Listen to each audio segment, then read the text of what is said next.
नमस्कार दोस्तों, बहुत इम्पॉर्टेंट टॉपिक है। प्लीज़ शेयर करना, अंडरस्टैंड करना। मेरी कंसल्टेशन में बहुत ज़्यादा इस पे क्वेरीज आ रही हैं। फॉरेन सेटलमेंट यानी कि ये विदेश जो चिकने देश सो कॉल्ड हैं, developed countries, foreign settlement and middle class children. Middle class के बच्चे अपने पेरेंट्स को बोलने लग गए हैं, ताऊ जी का बच्चा चला गया तो मेरे को भी जाना है, चाचा जी का, मेरा कज़न चला गया, मुझे बाहर जाना है। उसका डिस्कशन होना है। आपका बच्चा भी हो सकता है आके बोल रहा हो, या आपका बच्चा सोच रहा हो, या आप सोच रहे हो, ये हो सकता है। तो इस पे आपको मुझे चीज़ों को तर्कसंगत रखना है। प्लीज़ एंड तक इसको देखना कि आपको जाना चाहिए या नहीं जाना चाहिए। इस पे चर्चा होगी, ठीक है। और फिनोमेना इंडिया में कैसे प्ले आउट हो रहा है, इस पे चर्चा होगी। बहुत बेहतरीन वीडियो है, ओरिजिनल कंटेंट है, दबा के लोग कॉपी करते हैं, बड़ा मज़ा आ रहा है। बड़े बड़े यूट्यूबर्स कॉपी कर रहे हैं और इतने मिलियन व्यूज़ ले जाते हैं। पर उनके चैनल पे जाके शायद मेरे सब्सक्राइबर्स लिख रहे हो, मुझे भी व्हाट्सएप कर रहे हैं कि यह कंटेंट चुरा रहे हो तुम। तो यानी चलो अवेयरनेस आ रही है, दैट इज़ इम्पॉर्टेंट। तो इस पर चर्चा करते हैं। कोई चर्चा नहीं कर रहा है, इस पर चर्चा होनी चाहिए हमारे देश में। सब लोग करें, यूट्यूबर सब कंटेंट चुरा लें, नो इश्यूज़।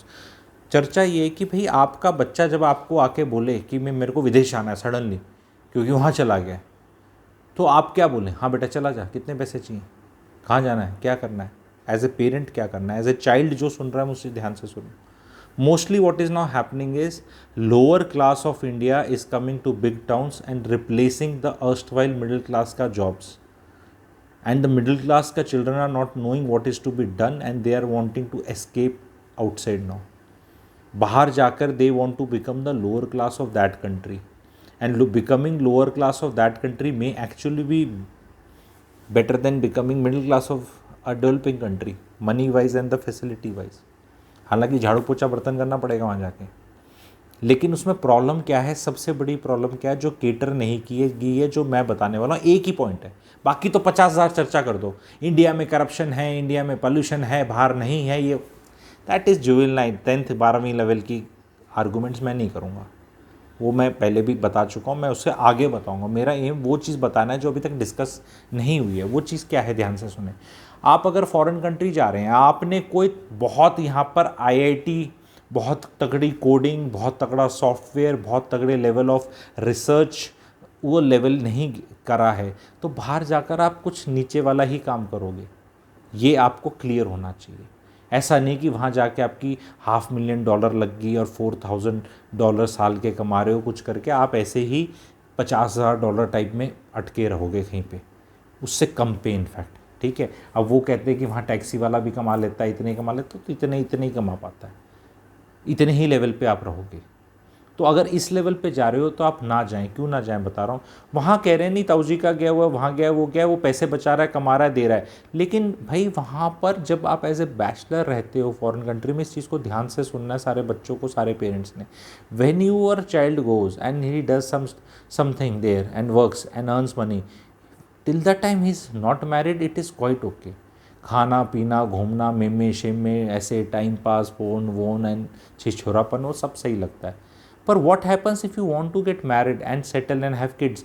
भाई उस तनख्वाह में गुजारा नहीं होता। एजुकेशन बहुत महंगी है, गूगल करके चेक कर लो। वहाँ पर फैमिली के साथ तरतीब से, तमीज़ से रहने में बहुत खर्चा है। ये कमरा ले लिया, आधा कमरा ले लिया, शेयर कर लिया, वो कर लिया, इसमें तो गुजारे हो जाते हैं, ये इतना मुश्किल नहीं है। पर तमीज़ से नहीं, मेरी वाइफ आएगी वो भी काम करेगी। कितना काम करेगी? इंडियन वाइफ से शादी कर रहा है या फॉरेन वाइफ से शादी कर रहा है? कितना काम करने की कैपेसिटी लगती है? क्या वो उस तरह की लड़कियां वहाँ आपके साथ सेटल होने को तैयार हैं?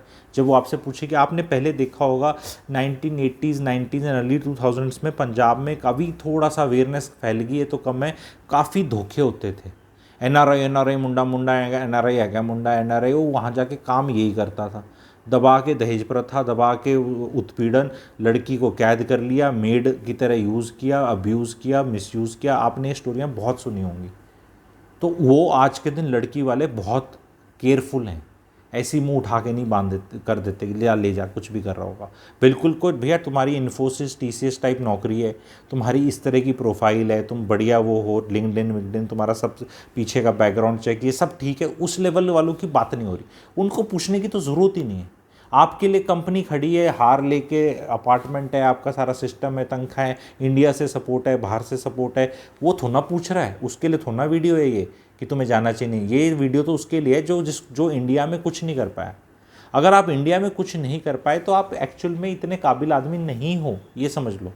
और आपको अगर ये लोअर क्लास के काम करने हैं तो आप ये वाले काम अगर इंडिया में कर लोगे तो परचेजिंग पावर पैरिटी में you will do better in India. That is what is I am trying to say. But India में करते शर्म आती है, क्योंकि बाहर करोगे तो बाहर तो आपको खर्चा करना है, मेडिकल फैसिलिटी ज़्यादा है, ये वो उस तरह के आपको ट्रक चलाने तो इंडिया में चला लो, इस तरह के काम करने अपने इंडिया में कर लो, निकाल लो अपना ट्रक लोन लेके, खुद चला लो, बड़े पैसे बच जाएंगे, फिर 1 से 2 कर लो, 2 से 4 कर लो। लेकिन इंडिया में ये सारे काम करते शर्म आती है मिडिल क्लास को। लोअर क्लास को कोई शर्म नहीं, लोअर क्लास धीरे धीरे आ रही है, सब आ रही है, रिप्लेस कर रही है। तो इतना जल्दी मुंह उठा के मत बेचो बच्चों को। और पेरेंट्स को रियलाइज़ करना है, एक बार लड़का चला गया, लड़की या कुछ चला गया तो चला गया, फिर उसने आना नहीं है इंडिया। वो हाथा दूर पाया दूर, जिस तरह बोलते हैं ना, out of sight out of mind. फिर आपका बुढ़ापा कैसे कटेगा? मैंने लोगों को सेलिब्रेट करते देखा है बच्चों का फॉरेन सेटलमेंट। वो सेलिब्रेट करने की तो कोई चीज़ नहीं है।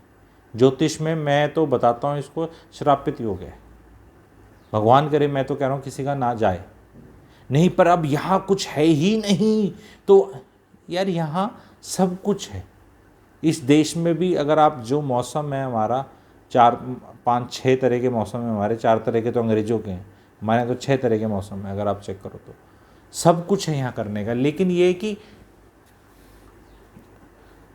शर्म आती है वो काम करते और वहाँ नहीं आती, बस यही फ़र्क है। भाई वो झाड़ू पोछा बर्तन अपने यहाँ करके देख लो ना तुम, जो वहाँ तो तुमने करना ही करना है और बाकी काम करने। जस्ट इमेजिन करो, उस देश में भी 24 घंटे मिलते हैं, इस देश में भी 24 हैं। ऐसा तो नहीं कि वहाँ चले गए तो दिन 48 घंटे का होता है वहाँ पे और यहाँ 24 का है, तो वहाँ भी 24 का है, यहाँ भी 24 का है। यहाँ पे आपको इंडिया में ना झाड़ू पोछा, मिडिल क्लास की बात कर रहा हूँ, झाड़ू पोछा बर्तन नहीं करना, बेसिक चीज़ें नहीं करना। इंडिया एक ऐसा देश है जहाँ पे कॉल करो तो आपको टूथपेस्ट टूथब्रश देने के लिए घर में आ जाएगा। आपको एक वो वड़ा पाव मंगाओगे, 4 पकौड़े बनाओगे, घर में देने आ जाएगा। इतनी वो है।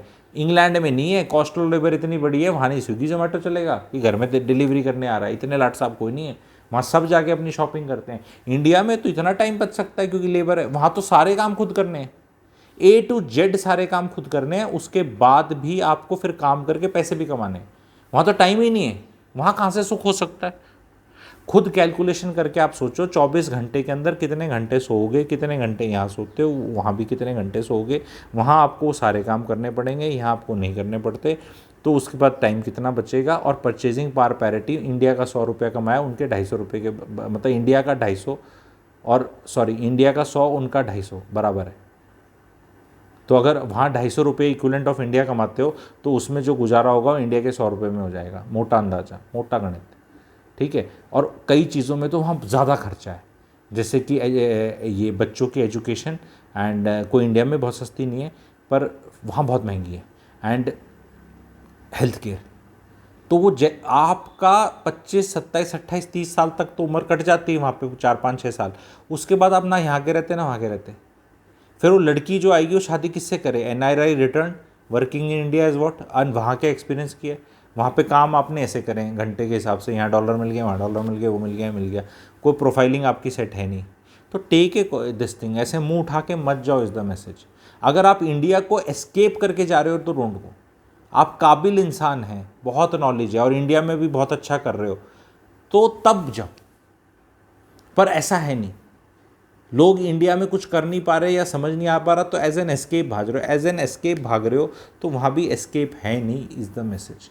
आप जितने लोग NRIs हैं जो अच्छा कर रहे हैं, प्लीज़ कम, और बहुत है मेरा ऑडियंस, प्लीज़ कमेंट सेक्शन में लिखना what do you have to say on this, कि भाई वहाँ कोई ढंग की जॉब है, ढंग की प्रोफाइल है, ढंग का सिस्टम है, तब आना चाहिए। ऐसे ही मुँह उठा के आ जाओ तो बहुत बढ़िया, तो भी चलेगा, भाई हवा तो अच्छी आ रही है, बस उससे काम चल जाएगा।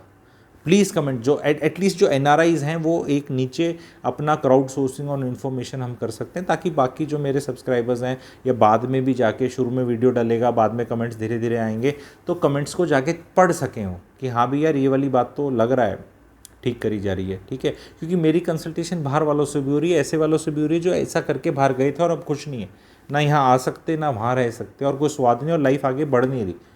मतलब यहाँ क्या था, पढ़ाई हुई, पढ़ाई के बाद नौकरी नहीं लग रही थी, वहाँ गए पैसे नहीं कमाए जा रहे थे, वहाँ पैसे कमाए गए, पर अगला चीज़ शादी वो नहीं हो रही अब। तो लफंडरबाजी में कितना टाइम निकालोगे आप, घूमा घूमी लड़का लड़की ये सब करके निकाल लोगे 5-6 साल, फिर 35 में क्या करोगे? दिक्कत है।